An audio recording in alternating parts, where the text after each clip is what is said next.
What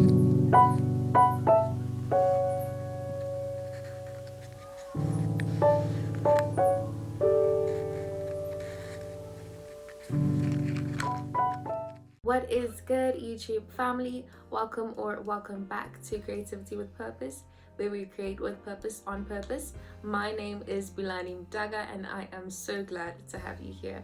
I always feel like I sound like a presenter when I say that intro, but I'm not complaining. And I hope you aren't too.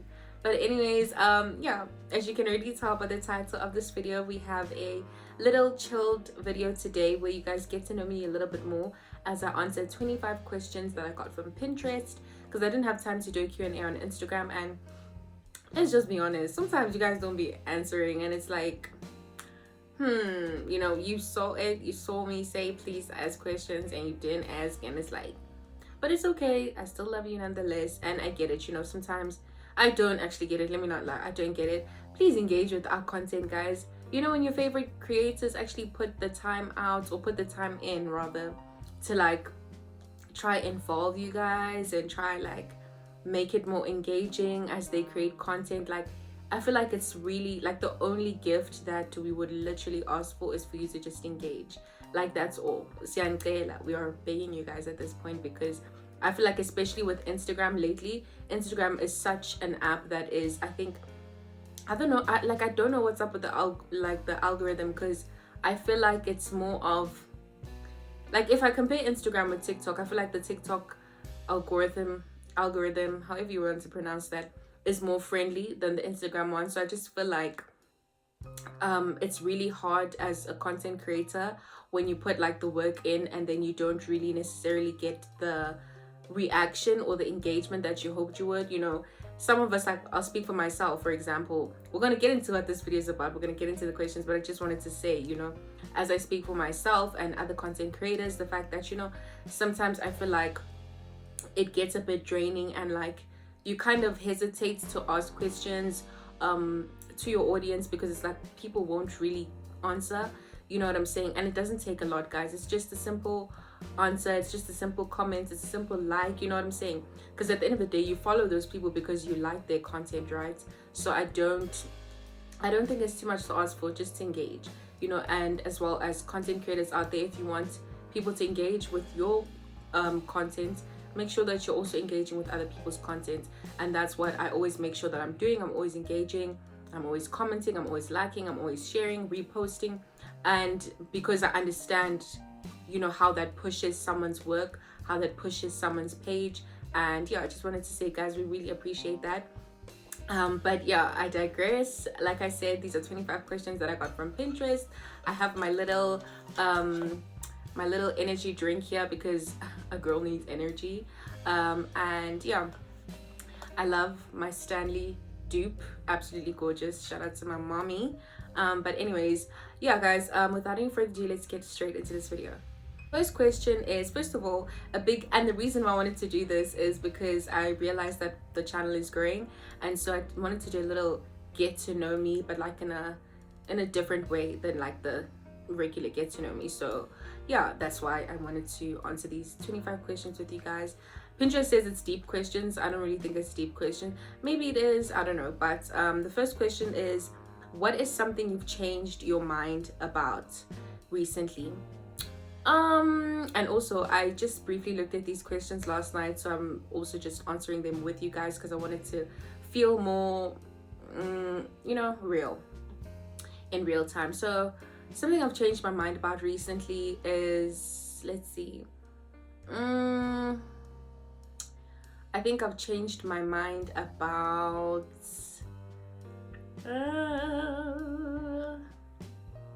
I think I'd say love. And the reason I say that is because I think recently I've seen so much love around me, and I'm talking about like romantic wise, I've seen it around me.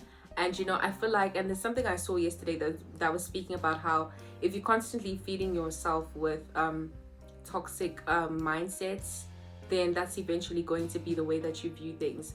And so I think just seeing real and true love around me has honestly reprogrammed my mind in a way of, despite how horrible society can be in so many different ways, there are still some good people out there. There are still some people who are genuine out there. There's still some people out there who are, you know, just like really, like when they say things, they really mean them. You know what I'm saying? So I think that's what has changed recently. Not that I didn't know that that was the case, but I feel like now it has been more like, I don't know, established into my mind because I've seen it like firsthand. So it feels more real for me. So it's like, it's possible. You know what I'm saying? It's possible. So that's the first question.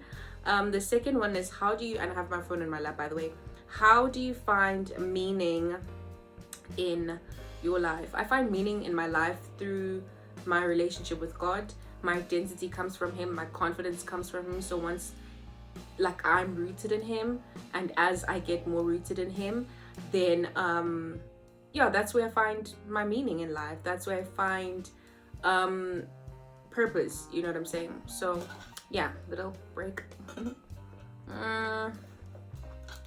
Okay, so the next one is, what has been your greatest challenge and how did you overcome it? My greatest challenge, obviously, you guys already know, I was involved like in traumatic experience last year, and so that has been the greatest challenge. I've never thought for one moment that I'd ever go through something like that. But the funny thing is, we're actually talking about this with one of, I think it was my sister or cousin, I'm not really sure, but for me, cousin is still a sister, you know. But, you know, we're talking about the fact that, you know how sometimes we ask ourselves, like when things happen to us, why me? And then it's like, why not you? You know what I'm saying? So you're expecting this to happen to who if not you? Not that it's a nice experience, not that it's you know, something you should wish for, but it's like, if not you, then who? You know what I'm saying? Because at the end of the day, when we really look at certain challenges, they're for our benefit, they're for our growth. It's not just this is happening because you know, like just because, you know, there's no coincidence in certain things. And I feel like if we start seeing those challenges as opportunities to grow, as the Bible, you know, tells us, opportunities to grow in our faith, opportunities to be more firm and persevere and endure, then we truly understand and start to see them from a different light. So I think also that answers the first question, what's something you've changed your mind about lately? How I view suffering. You know, sometimes I feel like we view it as, oh, what, the world is ending, things are horrible things happen, and we feel like we don't deserve them. But then again, it's like, if you start to view those things in a mindset, and from a mindset of, this is for my growth, this is for my benefit. Yes, it might not be lovely at this point, at this moment, but at the end of the day, it will reap better fruits if I allow it to do, or if I allow myself to learn the lesson that I'm being given the opportunity to learn here. So yeah, so that's been my greatest challenge. And how did I overcome it? Through God. Honestly, still overcoming it through God. Every day we're overcoming through God, through His grace. His grace is sufficient. The next question is, what makes you feel most alive? What makes me feel most alive? First of all, when I'm in the presence of God, number one. Feel most alive, most overwhelmed, all of these different emotions. Another thing that makes me feel most alive, when I'm around the people I love and that love me. Family, for example, friends. You know those moments where you're like, I wish I could literally pause this. Yeah, those are the moments that make me feel most alive. Who has been the most influential person in your life and why? Honestly, my mom, first of all, because that woman is a bogodo, okay? And she's just an amazing person, and she just is always striving for the next best thing, and I admire that. As well as my sister, my elder sister, just her business ethic, her way of moving about life, even though she may not see what others see in her, which also gives her that humility, which I think is also admirable. Yeah, she really influences me in terms of being a better person, showing up better, really striving every day. If today wasn't a good day, let tomorrow be a better day, you know? So those are my most, I know it's the most influential person, but I can't choose, okay? Those are the two people. The next question is, what book or movie has significantly impacted your thoughts or life? Let's see. Mm,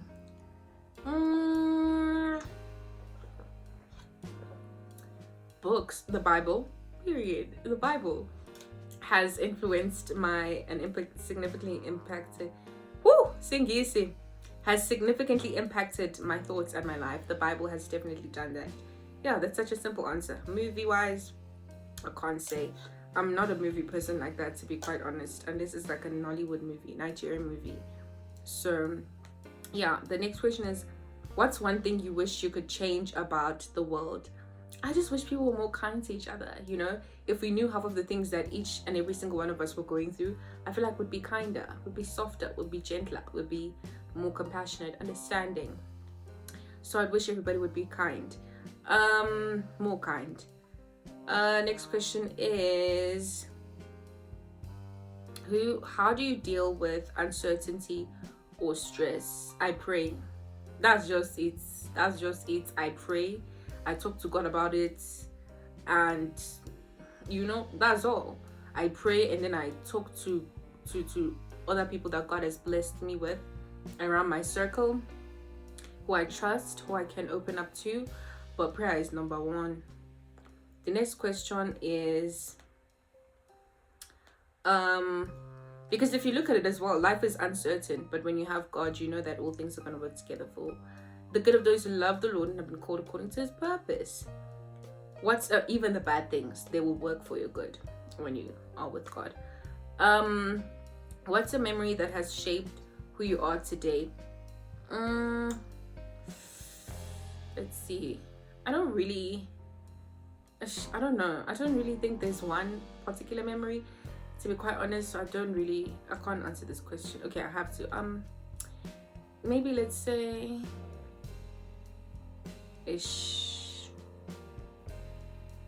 getting saved, as well as getting closer to my sister, my elder sister, because that relationship has really shaped who I am in terms of the way that I show up.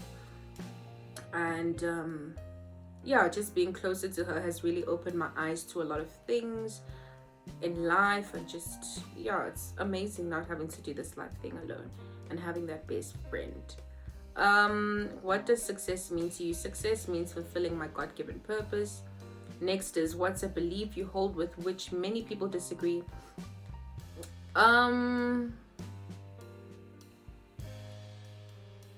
Well, I don't think many people disagree, but the strong belief that I hold is that Jesus Christ is Lord and Savior, and he's coming back. And if you don't believe that,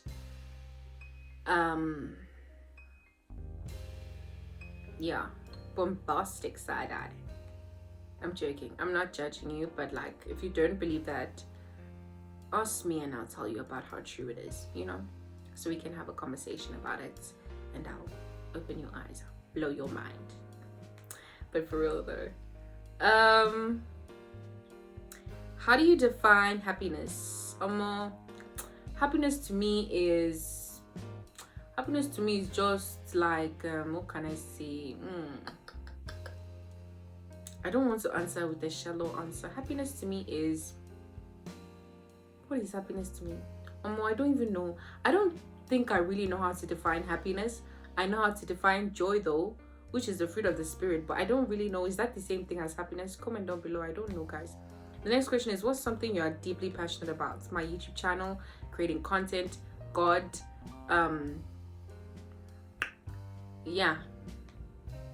what are you most grateful for in your life? Life, bruh. If you could live anywhere in the world, where would it be? And why? Let's see.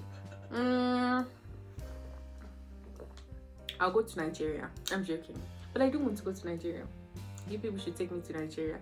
Let's just go, and anyways. I'm joking, guys. I'm not joking though. But where would I want to go? I would want to live Haibo Sana.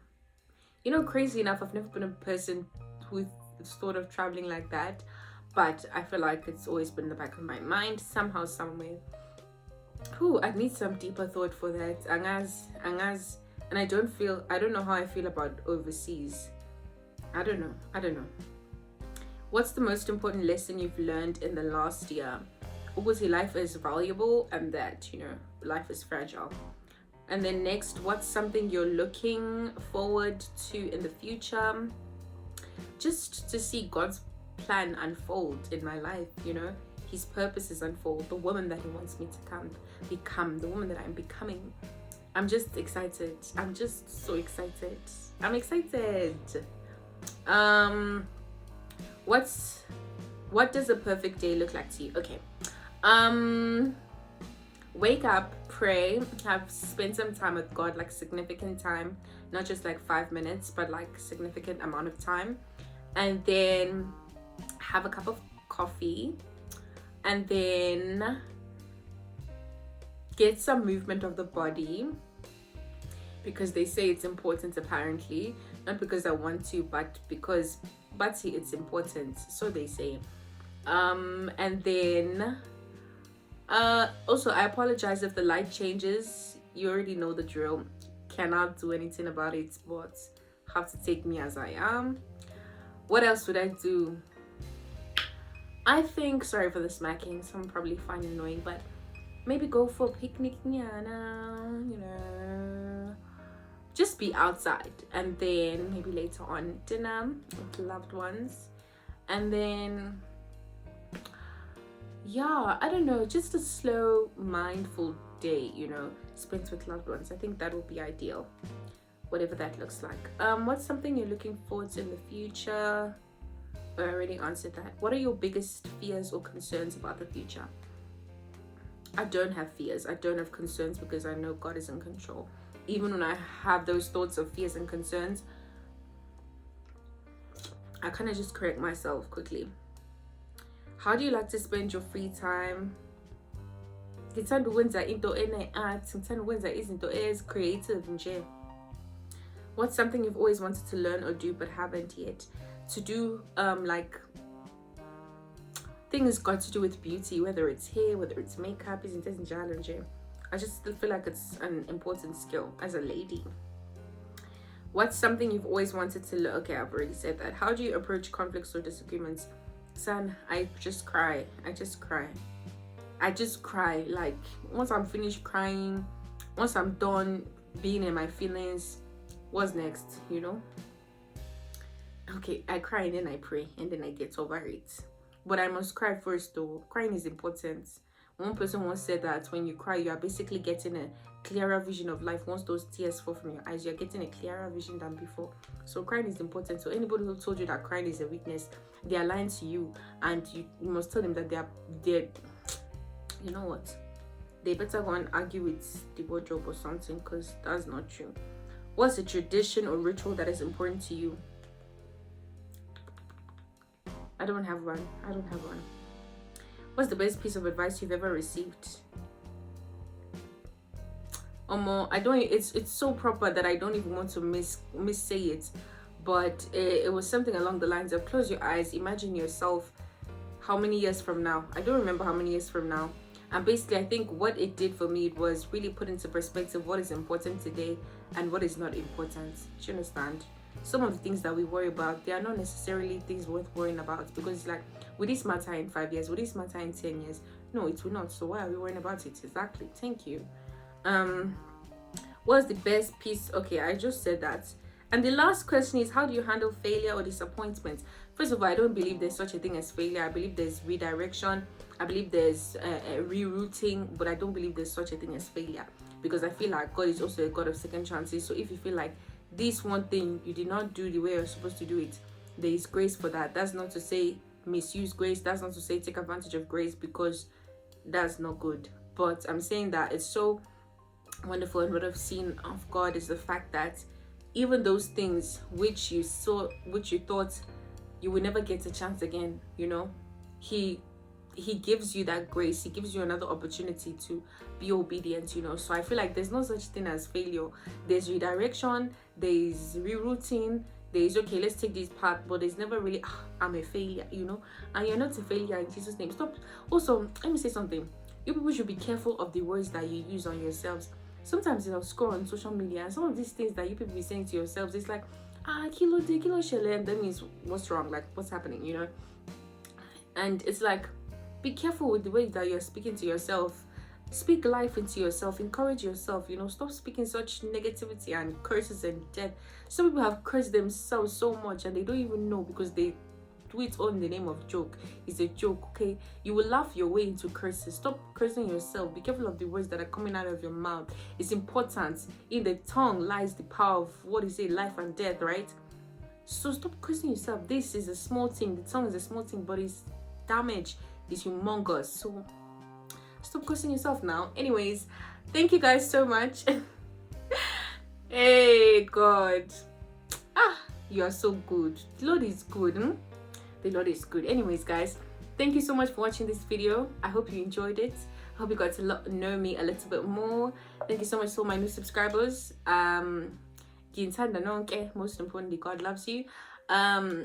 Yeah, guys, until next time, God willingly, I will see you. Stay prayed up, stay blessed, and goodbye.